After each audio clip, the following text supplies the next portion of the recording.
Your ship's amazing, Shepard. I've never seen a drive core like this before. I can't believe you were able to fit it into a ship this small. I'm starting to understand why you humans have been so successful. I had no idea Alliance vessels were so advanced.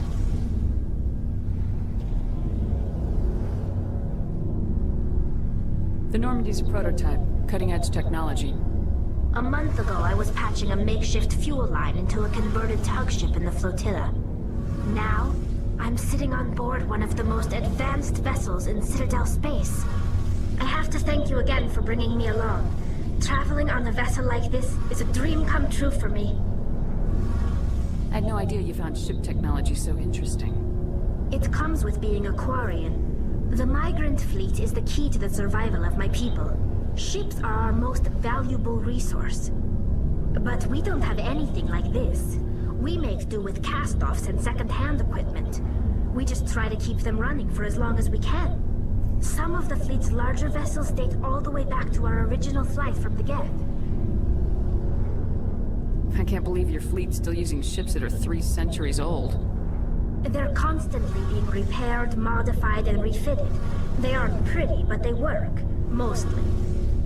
We've tried to make ourselves as independent as possible on the flotilla, grow our own food, mine, and process our own fuel.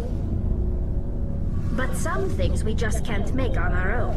A patch to maintain the hull integrity requires raw materials we just don't have. That's why our pilgrimages are so important. Tell me about your people. Our lives aren't easy. Resources are scarce, and we are constantly on the move. Everything we do must in some way contribute to the continuation of the migrant fleet. There are 17 million Quarians in the flotilla, and each of us relies on the others for survival. The bonds among my people are strong. Unfortunately, we have had to surrender many of the freedoms and civil liberties other species take for granted. What kind of freedoms? Well, it's illegal for parents to have more than one child. If our population grows too much, it would strain our resources to their breaking point. Of course, we also can't allow our numbers to become too few. If our population is in decline, the rule against single births is temporarily repealed. In extreme cases of population decline, incentives are even offered to encourage multiple births, though the Conclave hasn't had to take such measures in nearly a century. That's your government. The Conclave is our civilian branch of government. Each ship can elect a representative to serve on the Conclave and make decisions that affect the fleet as a whole. On matters that affect an individual ship, however, the captain has the final say. It's a tradition that dates back to the early days, when the fleet was governed by martial law. Fortunately, most captains nowadays are smart enough to have an elected council from their crew to give them advice and guidance. So the ultimate power rests with elected officials? In practice, the Conclave and the respective council for each ship tend to set the rules that govern our daily lives. But in theory, we are still under military jurisdiction. The 5 top-ranking military officials in the fleet serve on the Admiralty Board. These 5 have the power to overrule any decision by the Conclave in case of emergency.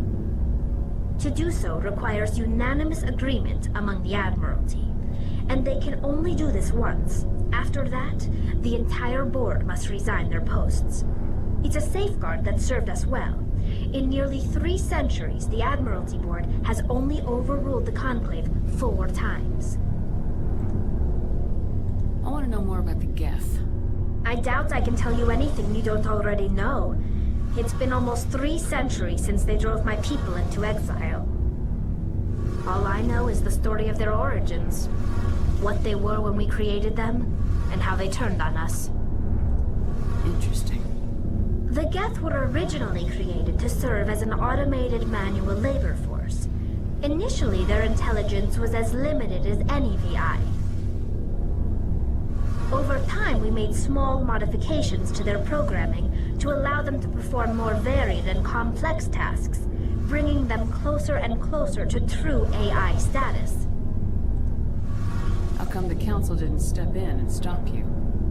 This wasn't true AI research. We may have been skirting the bounds of the law, but we never did anything that was actually illegal. The changes were so insignificant, so gradual, that we were able to control them. Or so we thought. But one thing we underestimated was the power of the neural network. A million Geth thinking simultaneously created an inherently unstable matrix. So the Geth share brain power? Many of the Geth's logic systems were designed to work in concert with other nearby Geth. Basically, the more of them you have in a group, the smarter they are. What made them rebel? As we built more and more Geth, their effective intelligence became more sophisticated, more abstract.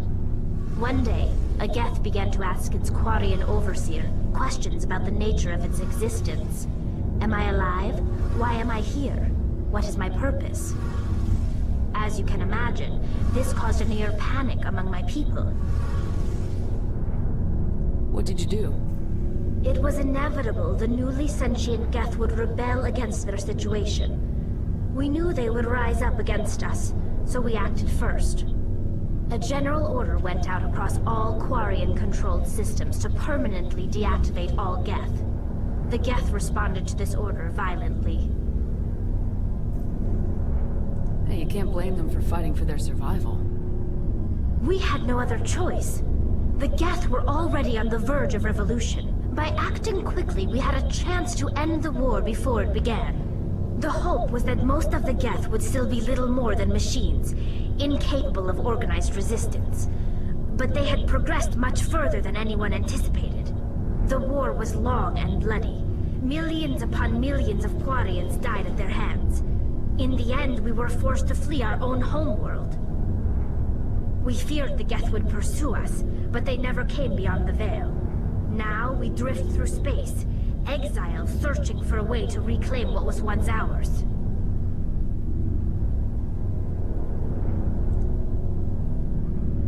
I want to know more about the pilgrimage. When my people reach maturity, we leave our birth ships and seek acceptance with a new crew. It's necessary to maintain genetic diversity among the fleet. But no ship wants to accept someone who will be a burden on them. So, to prove our worth, we embark on a pilgrimage. We set out alone, leaving the flotilla and our families behind us. We only return once we have found something of value we can bring back to the fleet.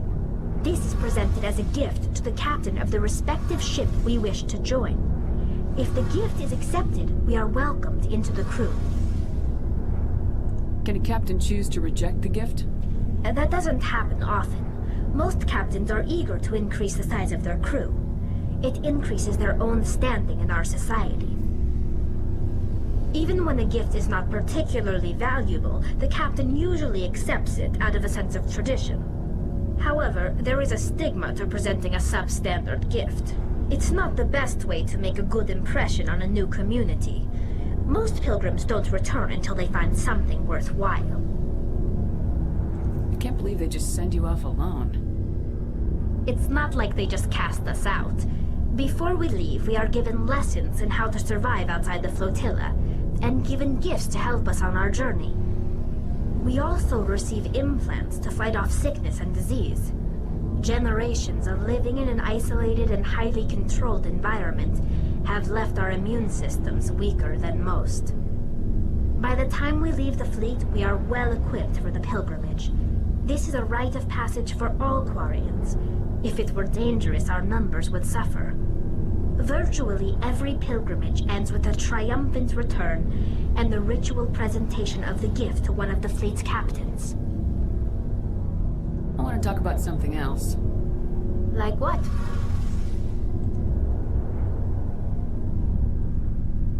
I should go.